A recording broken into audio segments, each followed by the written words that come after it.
Bismillahirrahmanirrahim. Assalamualaikum warahmatullahi wabarakatuh. Waalaikumsalam warahmatullahi wabarakatuh.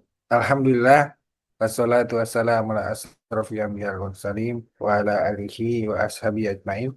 Asyhadu an la ilaha illallah wa asyhadu anna Muhammadan abduhu wa rasuluh. Allahumma sholli ala Muhammad wa ala ali Muhammad wa fil alamin innaka Hamidum Majid. Rabbi sholli wa yassir amri wa hlul 'uqdatam min lisani yafqahu qawli amma ba'd.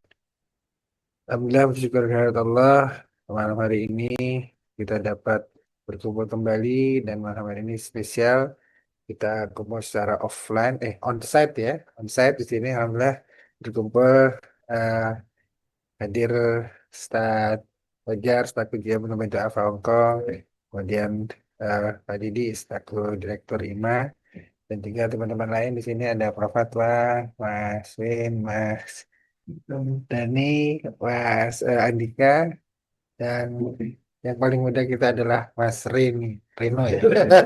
Reno ya. Alhamdulillah. Dan insya Allah mudah-mudahan malam hari ini kita akan semakin semarak karena eh, ada yang onset langsung. Eh, dan majelis ini adalah sengaja kita rutinkan setiap Jumat malam untuk bersilaturahim, dan kali ini benar-benar silaturahimnya secara fisik juga. Tadi kita sudah jalan dengan sholat isya berjamaah dan sekarang akan dilanjutkan dengan tausiah. Salam salawat semoga tetap tercurah untuk junjungan kita Nabi besar Muhammad Sallallahu Alaihi Wasallam, para sahabatnya, tabiin serta umat Islam memperjuangkan agamanya, dan semoga kita termasuk dalamnya, dan semoga kita mendapatkan syafaat dari beliau di yaumil nanti. Amin amin ya rabbal alamin. Nah, Iwan, Assalamualaikum dan juga yang eh, ada di Zoom online nanti yang akan bergabung, dan juga teman-teman yang menyaksikan atau menyimak di Facebook Teman-teman Hong Kong.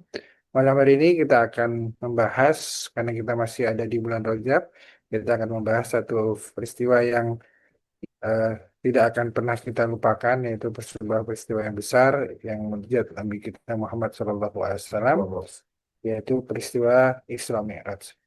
Dan malam hari ini kita akan angkat bersama Ustadz Hadi Agusman yang sudah hadir bersama kita untuk melihat esensi dari peristiwa Isra Mi'raj.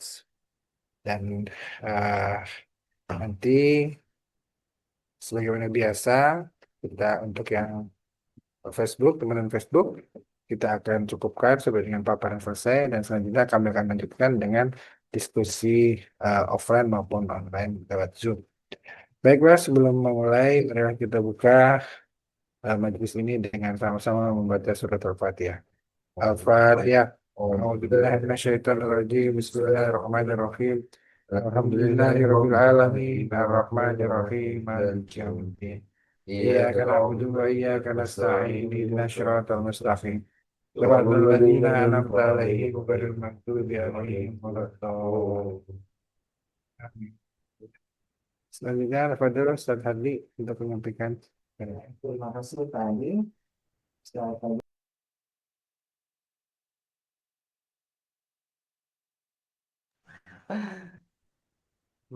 Pak Denny, Pak Denny, Pak Win, Pak Andika, Pak Reno yang berbahagia, apalagi baru nikah, auranya masih kurang, masih wangi aroma kondangannya.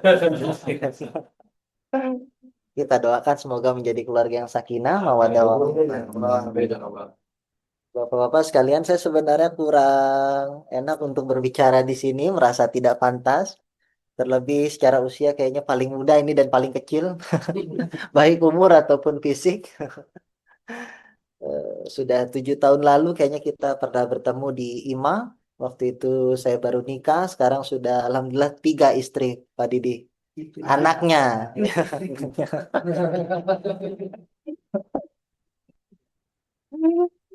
Ternyata alhamdulillah bisa silaturahim kembali dalam pertemuan bersama IMA. Kita doakan semoga IMA yang menyelenggarakan agenda bersama Dompet Wafa diberikan keberkahan, dijadikan segala urusannya manfaat untuk umat, sehingga menjadi jariah ketika wafat kelak. Amin. Uhayyikum jami'an bitahiyatil Islam, tahiyatu ahlul jannah. Assalamualaikum warahmatullahi wabarakatuh. Waalaikumsalam warahmatullahi wabarakatuh. Alhamdulillahilladzi hadana li hadza wa ma kunna linahtadiya laula an hadanallah. Asyhadu an la ilaha illallah wahdahu la syarikalah. Wa asyhadu anna Muhammadan abduhu wa rasuluh la nabiyya ba'dah amma ba'd. Bapak-bapak yang dirahmati Allah, eh, mungkin saya hanya singkat saja menyampaikan karena banyak para guru, para asatidz di sini yang nanti bisa memberikan feedback dari sudut pandang lain. Karena saya sebenarnya udah request ke Ustadz Fajar untuk yang lain menyampaikan materi. Ada Pak Didi, Prof. Fatwa, dan banyak lainnya. Tapi nanti mungkin gilirannya saya dengar dari Indonesia ini. Karena ini Kamis terakhir saya ada di Hong Kong, Jumat terakhir. Kamis depan sudah kembali Kandika ke Indonesia. Ternyata puyeng lama-lama di negara orang kalau nggak ada keluarga.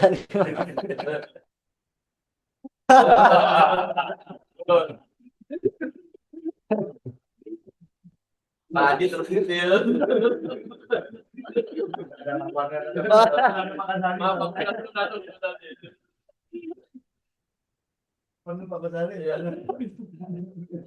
Ya Allah.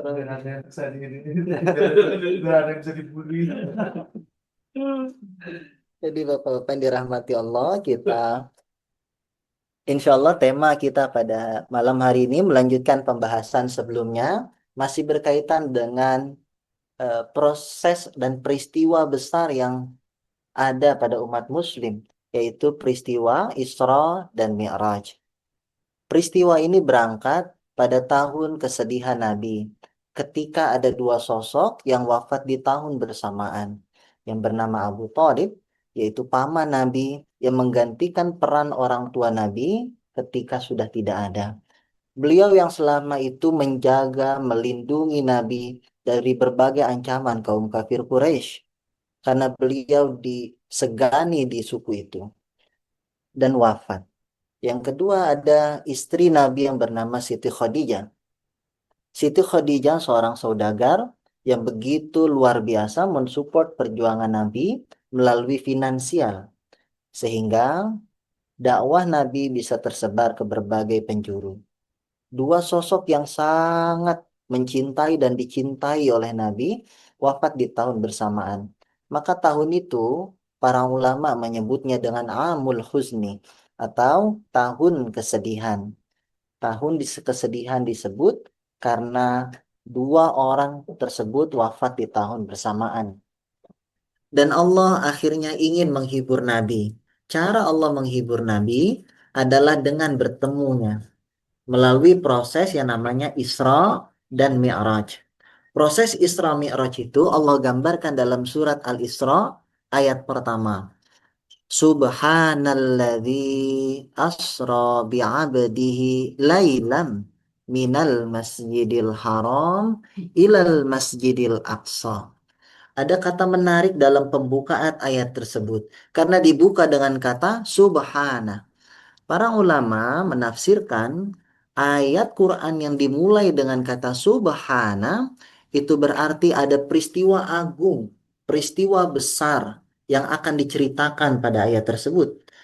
Subhana dalam bahasa Arab artinya maha suci dan berkaligus menafikan keraguan yang selama ini diprovokasi oleh Abu Jahal, bahwa Nabi yang membawa berita pernah berangkat dari Masjidil Haram ke Masjidil Aqsa, lanjut ke Sidratul Muntaha hanya 1/3 malam. Karena tak masuk logika manusia. Itu kenapa Abu Jahal memprovokasi masyarakat agar tidak percaya kepada ajaran Nabi Muhammad Sallallahu Alaihi Wasallam. Nah, ketika proses itu memang tidak masuk dalam logika manusia. Itu mengapa Allah menyebutkannya dengan kata subhana. Tidak masuk logika manusia, tapi masuk dalam kehendak Allah. Karena manusia esensinya memiliki keterbatasan. Semua yang melekat pada tubuh manusia itu memiliki batasan. Usia kita yang secara biologis akan menurun setiap tahunnya. Mata kita semakin jauh objek pandangan, semakin dia tidak terlihat. Pendengaran kita kalau di bawah 20 Hz atau di atas 20.000 maka dapat dipastikan kita tidak mendengar atau gendang telinga kita pecah karena memang punya batasan kemampuan. Begitupun dengan akal kita, tidak bisa menangkap pesan bagaimana mungkin perjalanan yang kurang lebih 1460-an kilometer itu ditempuh hanya waktu sepertiga malam. Hal yang tidak wajar dilakukan oleh seorang manusia pun, terlebih saat itu tidak ada kendaraan kecuali unta ataupun kuda. Bapak-bapak yang dirahmati Allah, ketidak kata mustahil itu adalah kosakata manusia. Karena bagi Allah tidak ada yang mustahil. Kalau kata Allah kun, fayakun. Terjadi maka terjadilah. Sebagaimana Allah menciptakan langit ini tanpa tiang. Sebagaimana Allah menjadikan para nabi dan rasul memiliki mukjizat yang di luar nalar batas kemampuan manusia. Ada mukjizat ketika Nabi Ibrahim ingin dibakar oleh Raja Namrud, maka kata Allah, ya nar, kuni bardan wasalaman ala Ibrahim. Wahai api, jadilah kamu dingin dan berilah keselamatan kepada Ibrahim. Seketika api yang esensinya panas menjadi dingin. Begitupun esensi daripada air yang cair menenggelamkan, tapi tidak bisa membunuh, menenggelamkan Nabi Musa ketika terhimpit pasukan Firaun di belakangnya. Begitupun dengan Nabi Yunus, esensi daripada ikan hiu itu buas, tapi bisa hidup di dalam perut ikan hiu atau ikan apapun itu namanya kurang 40 hari, 40 malam.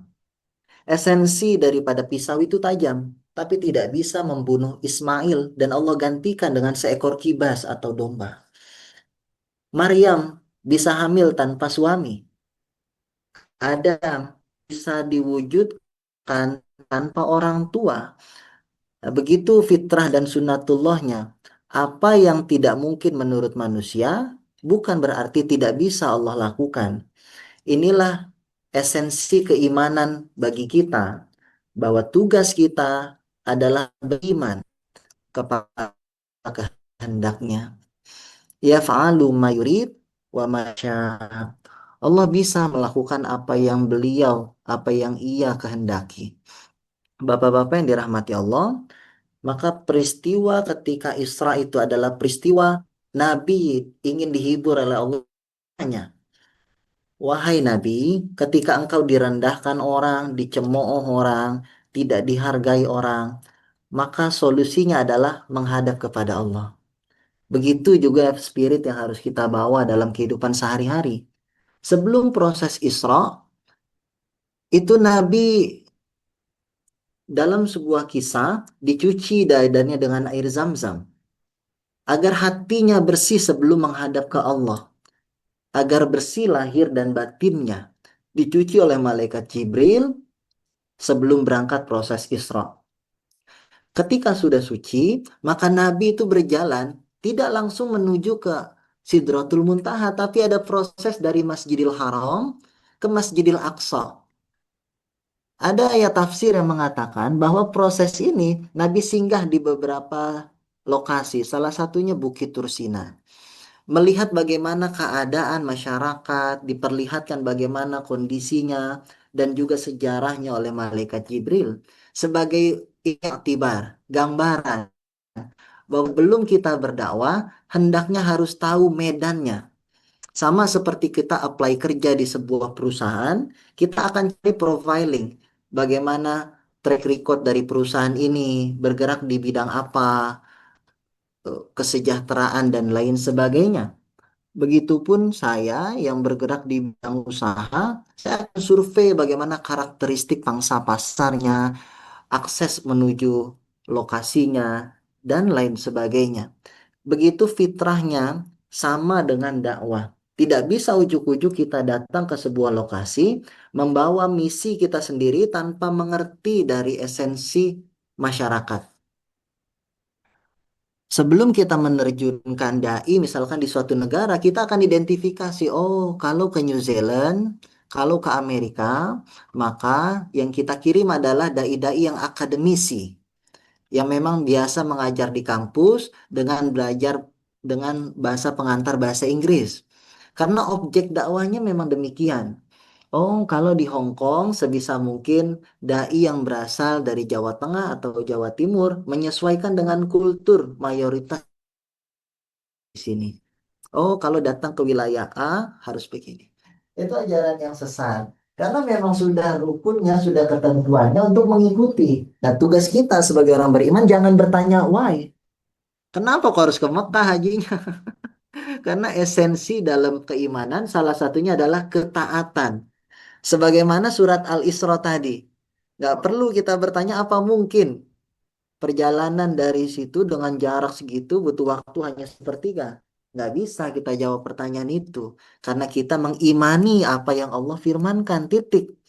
Sama seperti kenapa kita nggak boleh makan anjing, makan babi.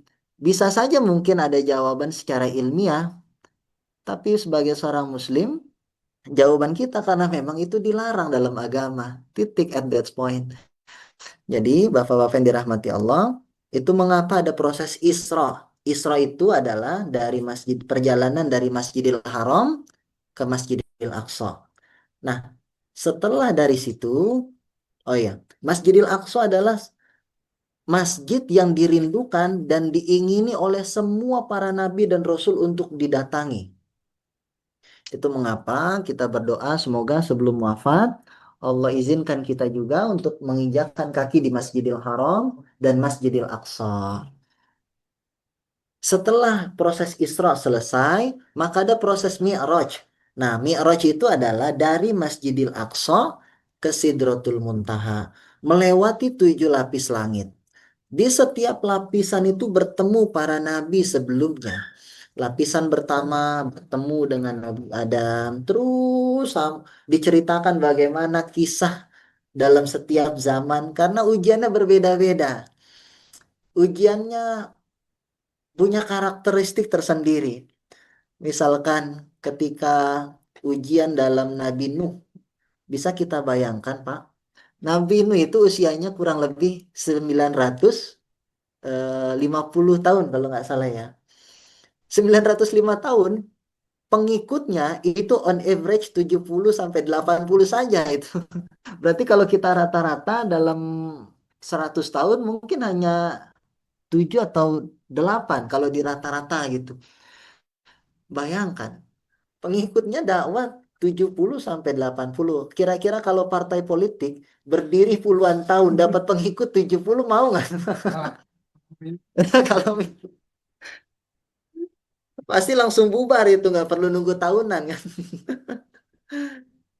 Nah, makanya Nabi Nuh itu disebutkan sebagai salah satu ulul azmi.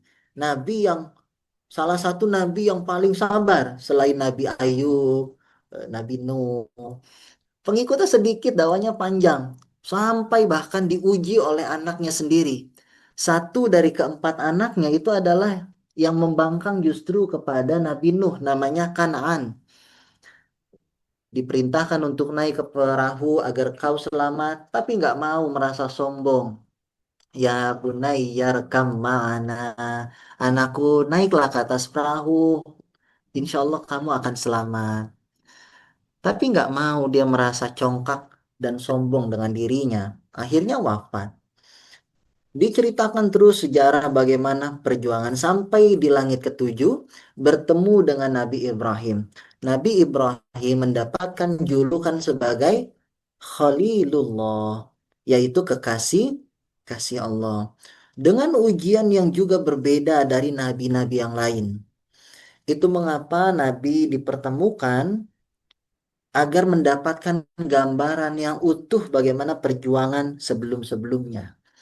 Sampai di langit ketujuh, malaikat Jibril tidak bisa mengantarkan untuk bertemu dengan Allah, maka hanya Rasul yang bertemu seorang diri. Ketika awal bertemu, maka yang Rasul katakan, At-tahiyatulillah. Atau dalam riwayat hadis lain dikatakan, At-tahiyatul mubarakatus salawatut thayyibatulillah. Nah, maka Allah menjawab, Assalamu alayka ayyuhan nabiyyu wa rahmatullah wabarakatuh. Yang artinya, keselamatan untukmu wahai Muhammad dan juga rahmat bagimu. Mendengar perkataan itu, Nabi tidak egois. Nah, ini yang menarik, yang ada kaitannya nanti dengan surat Al-Isra ini.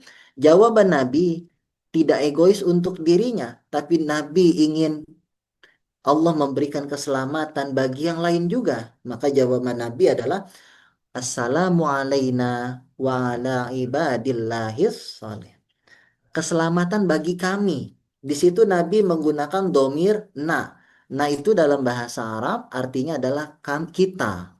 Kita di sini malaikat yang menemani, nabi-nabi yang aku temui, wa ala ibadillahi salihin, dan para hamba-hamba yang baik, yang solih. Dimanapun pada zaman kapanpun.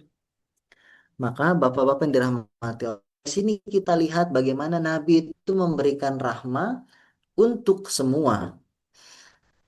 Yang luar biasa bagaimana keluasan hati beliau. Dalam bahasa singkat, kita menafsirkan, para ulama menafsirkan, wahai Muhammad, kamu tidak perlu khawatir. Keselamatan untukmu, keamanan untukmu, dan segala pertolongan untukmu.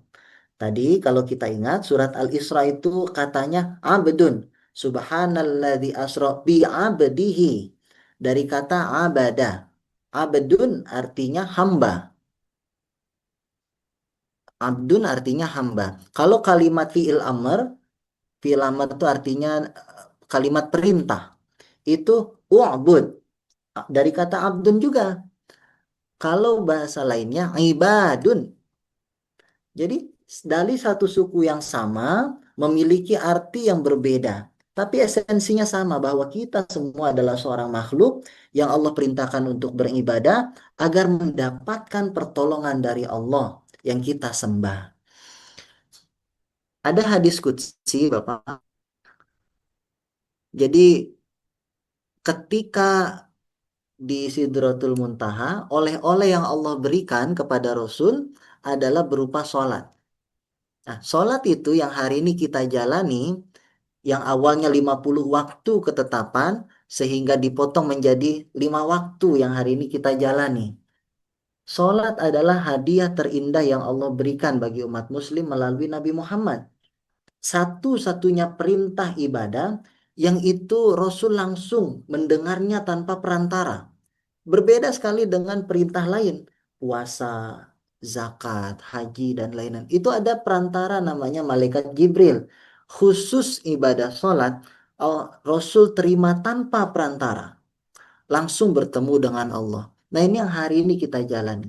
Sholat, ini istimewa. Dari asal kata wasola yasilu wasilatan wasolatan dalam ilmu sharaf. Yang artinya adalah penyambung, silaturahim, penghubung antara siapa kita dengan Allah. Karena sholat bukan berarti kewajiban kita kepada Allah sebagai seorang beriman, tapi juga memang kebutuhan kita untuk mendekat kepada Allah. Sebagaimana kita kalau anak kita sedang jauh, keluarga kita sedang jauh. Pak Didi misalkan tadi cerita bagaimana orang tuanya yang sedang sakit. Pasti akan kepikiran terus, hati tidak tenang, dan inginnya kita selalu terhubung. Sama, sebagai orang beriman, kita juga harusnya selalu terhubung dengan yang menciptakan kita, dengan yang kita cintai. Itu mengapa Allah perintahkan sholat. Wahai hambaku, aku berikan kepadamu perintah sholat agar kita tetap selalu terhubung. Ibadun. Dalam hadis qudsi, ini yang menarik, yang ingin saya jelaskan. Dalam hadis qudsi riwayat Abu Hurairah, Al-Fatihah itu Bapak, sholat bisa berarti Al-Fatihah. Sholat itu bisa banyak definisi. Dalam fikih klasik artinya bisa as-sholatu hiya doa. Artinya doa. Tapi bisa juga artinya itu adalah penghubung. Tapi bisa juga ada yang banyak mengartikan sebagai Al-Fatihah dan lain-lain. Hadis qudsi dari Abu Hurairah, Al-Fatihah itu dibagi menjadi 2 kategori. Makna yang pertama yaitu baini wa baina urusanku kata Allah dan urusan dengan umatku. Dan yang kedua dalam Al-Fatihah itu terbagi satu lagi akan aku penuhi segala apa yang dia mohonkan. Kita baca surat Al-Fatihah ayat 1 sampai 3. 1, 2, 3. Alhamdulillahi Rabbil Alamin. Ar-Rahmanir Rahim. Maliki Yaumiddin. Kata Allah, ketika hambaku mengatakan Alhamdulillahirabbil alamin, maka Allah menjawab, sesungguhnya hambaku sedang memujiku. Ketika dibacakan ayat selanjutnya, Ar-Rahmanir Rahim, Allah menjawab, hambaku sedang memujaku. Maliki Yaumiddin, hambaku sedang mengagungkanku. Jadi ini kategori yang pertama, urusanku dengan urusan hambaku. Nah, kategori yang selanjutnya, yang kedua ada di ayat setelahnya. Ayat keempat sampai terakhir. Iyyaka na'budu wa iyyaka nasta'in. Ihdinas siratal mustaqim. Siratal ladzina an'amta 'alaihim. Ghairil maghdubi 'alaihim waladdallin. Al-Fatihah itu 7 ayat. Bismillah berarti masuk 1 ayat ya. Pertama. Ayat pertama. Ada 2 pendapat ya. Pertama Bismillah. Itu dari Bismillah ataupun yang dari Alhamdulillah kan isinya pujian. Semuanya pujian sampai ayat yang tadi pertama kita baca. Tapi di ayat setelahnya, Iyyaka na'budu, itu kan artinya hanya kepadamu lah kami beribadah dan hanya kepadamu lah kami meminta pertolongan. Banyak Pak, ini yang menarik ketika konteks Isra dikaitkan dengan ini. Iyyaka na'budu itu artinya hanya kepadamu lah kami menyembah. Sama asal kata na'budu dengan abdun dalam surat Al-Isra tadi. Dari kata abada, ya'budu, ibadan. Yang artinya menghamba, menyembah. Jadi maknanya yang ingin Allah sampaikan, Pak. Menyembahlah kepadaku. Fadhkuruni adzkurkum washkuruli wala takfurun. Atau dalam surat Al-Baqarah ayat 51 kalau tidak salah, menyembahlah hanya kepadaku. Ketika menyembah, maka aku akan penuhi apa yang kamu mintakan. Makanya kalimat setelahnya, na'budu wa iyyaka nasta'in. Sebagaimana dalam proses Mi'raj tadi, ketika kamu sudah menyembahku, maka aku akan penuhi, berikan kamu perlindungan, pertolongan dari jalan yang tidak disangka-sangka. So that's point, kalau kita sedang mendapatkan cobaan dan ujian, Allah pengen kita tuh sholat, Allah suruh kita sholat, agar masalahmu selesai. Subuh ke zuhur kita punya masalah, kita sholat zuhur, Allah kasih kita ketenangan batin dan selesaikan masalah. Itu mengapa para ulama menjelaskan hadis ini, manusia itu kalau sholatnya benar, maka urusan dunianya pasti ringan. Karena Allah yang mempunyai jalan keluar, bukan makhluk. Jadi yang diperhatikan adalah konteks sholatnya. Jadi Bapak Ibu, hadis qudsi tadi menjelaskan 2 hal. Ayat Alhamdulillah sampai Malik Yaumiddin adalah ayat tentang bagaimana perjanjian atau dialog antara Tuhan dengan hamba. Dan yang kedua, bagaimana Allah memenuhi kebutuhan atau permohonan hambanya. Tapi perlu kita garis bawahi agar tidak salah persepsi bahwa yang Allah maksud adalah kebutuhan, bukan keinginan. Kan repot kalau keinginan semua terwujud kan Pak? Semua di sini pengen sehat Pak? Yang di Facebook pengen sehat? Yang di luar kita pengen sehat? Bayangin Pak, kalau semua orang di dunia ini sehat. Nggak ada dokter. Dokter pada main suntik-suntikan itu bagus sekali. Gitu. Semua kita pengen kaya Pak. Pengen. Makanya kita kan kerja nih dari pagi sampai malam kerja. Orang di luar kita juga pengen kaya. Bayangin kalau semua orang di dunia ini kaya. Lagi kayak Nggak ada lagi kaya sama. Siapa yang mau betulin genteng pas bocor? Siapa yang mau bangun jadi kuli bangunan? Siapa yang mau bersihin public area? Siapa yang mau kerja kasar di kebun? Kan karena Allah tidak menjamin mewujudkan keinginan, tapi Allah pasti menjawab segala kebutuhan. Yang tahu baik benarnya itu bukan manusia, tapi Allah. Maka Bapak-bapak yang dirahmati Allah, konteks dalam proses Isra ini yang pertama adalah tazkiyatun nafs. Jadi esensi daripada Isra Mi'raj ini adalah tazkiyatun nafs. Makna tazkiyatun nafs itu kita harus membersihkan diri sebelum itu. Nah, ini penting, mungkin bisa jadi untuk sharing kepada para istri kita di rumah, bagi yang punya. Kalau yang ya, tapi tidak di tempat. nanti bisa by phone. Ada hadis. Ada tempatnya kenapa gak saya? Tapi saya juga sama nasi. Ngelompok aja begini. Makanya Singgung. makanya kita ditempatin. Bebannya sama ya. Makanya Pak Didi kita ditempatin di sini nih. Senasib kita. Ada hadis bunyinya menarik sekali. Ini kaitannya dengan tazkiyatun nafs. Idza shallatil mar'ah khamsaha wa shamat syahraha. Perempuan itu kalau sholat 5 waktu, puasa sebulan penuh ketika Ramadan, wa hafizat farajaha.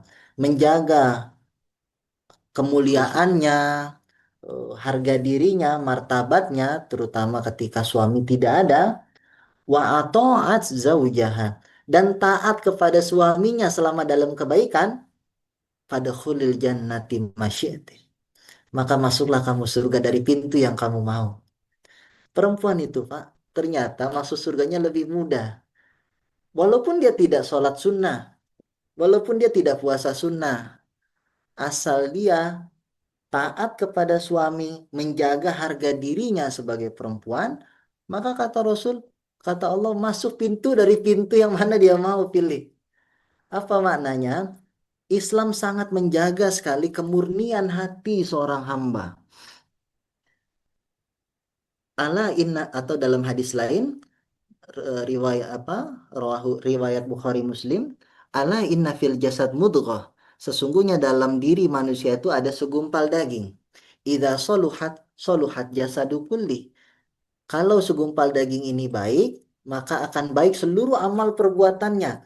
Fa idza fasadat fasadat jasadu kulli. Kalau buruk, maka buruk seluruh amal perbuatannya. Ala fahiyal qalbu. Segumpal daging itu namanya kolbu. Jadi esensi pergerakan kita ini tergantung hatinya. Kalau hati kita lagi berantakan, kerja juga jadi nggak mood. Jadi gampang marah, jadi gampang kecewa. Tapi kalau hatinya ceria, apalagi habis gajian, habis naik pangkat, itu bawaannya happy terus. Jadi tergantung bagaimana kondisi hati. Seorang muslim harus berangkat dengan hatinya yang bersih. Yang kedua, tadi proses Isra, proses perjalanan darat Rasul dari Masjidil Haram ke Masjidil Aqsa. Agar kita itu harus mengerti dulu medan sebelum kita berjuang, baik dalam lingkup dakwah ataupun keseharian kita kerja. Agar kita bisa mapping kompetensi apa yang diperlukan, bagaimana strategi yang kita lakukan, sehingga kita tidak berperang dengan tangan kosong. Kita masuk ke perusahaan tanpa ada pikiran atau knowledge yang cukup. Yang ketiga, proses Isra Mi'raj itu adalah bagaimana Allah memberikan hadiah berupa sholat. Dan sholat ini bagian paling vital sekali dalam Islam yang tidak boleh ditinggalkan apapun kondisinya. Yang ibadahnya tidak hanya hati, tapi juga a'malu bil arkan. Dia harus dilakukan dengan fisik. Tidak cukup hanya aku yakin beriman kepada Allah cukup. Enggak. Tapi juga harus kita lakukan. Makanya ada hadis, Sallu kama ro'aitumuni usolli. Sholat kamu sebagaimana aku sholat. Jadi kita diminta mencontoh bagaimana tata cara Nabi sholat. Bapak-bapak yang dirahmati Allah, maka pada akhirnya sholat ini menjadi penting Bahkan even kita nggak bisa sholat dengan berdiri, kita dapat rukhsah. Sholat dengan keadaan duduk. Duduk nggak bisa pun dapat rukhsah. Bisa sholat dalam keadaan berbaring. Berbaring pun kita masih nggak bisa. Kita boleh sholat dengan isyarat mata, isyarat gerak badan. Karena mungkin nauzubillah kita terkena stroke atau penyakit lain yang tidak memungkinkan badan kita bergerak. Boleh menggunakan isyarat. Sampai badan kita nggak bisa bergerak pun, kita tetap diwajibkan sholat. Yaitu dengan dalam pikiran. Selama kita sadar. Bahkan kalau kita nggak sadar, kita tertidur, kita terlupa, dan kita hidup lagi dalam keadaan sadar, wajib hukumnya sholat yang kita tinggalkan itu harus diganti. Namanya sholat qodho, mengganti sholat yang sudah ditinggalkan. Jadi pada akhirnya esensi daripada proses Isra Mi'raj agar menambah keyakinan kita bahwa yang tidak mungkin menurut manusia itu mungkin bagi Allah. Tuhan yang kita sembah adalah Tuhan yang sama memberikan mukjizat kepada para nabi dan rasul. Adalah Tuhan yang sama memberangkatkan nabi di tempat perjalanan yang sangat jauh dalam logika manusia. Semoga dengan esensi ini menjadikan kualitas kita semakin yakin, menjadikan sholat kita sebagai amal yang penting dalam kehidupan, bukan semata menggugurkan kewajiban, tapi memang kita yang butuh untuk menghadap kepada Allah, meminta pertolongan. Semoga Allah menjadikan jalan keluar dalam segala urusan kita. Wassalamualaikum ala sayyidina Muhammad wa ala ali sayyidina Muhammad. Wassalamualaikum warahmatullahi wabarakatuh. Waalaikumsalam warahmatullahi wabarakatuh. Alhamdulillah. Amin. Terima kasih saya tadi atas paparannya. Luar biasa. Jadi kita bisa melihatnya dari berbagai aspek. Tidak hanya sekedar bukan hanya mukjizat, tapi banyak esensi lain yang bisa kita tangkap dari peristiwa Isra Mi'raj. Baik, untuk teman-teman yang menyimak di Facebook Tempat Doa Hongkong, terima kasih sudah menyimak video ini. Mudah-mudahan bermanfaat dan bisa semakin yakin kita terhadap Nabi ini, menambah keimanan kita. Dan kami ini streamingnya dan dari kami, Assalamualaikum warahmatullahi wabarakatuh. Waalaikumsalam.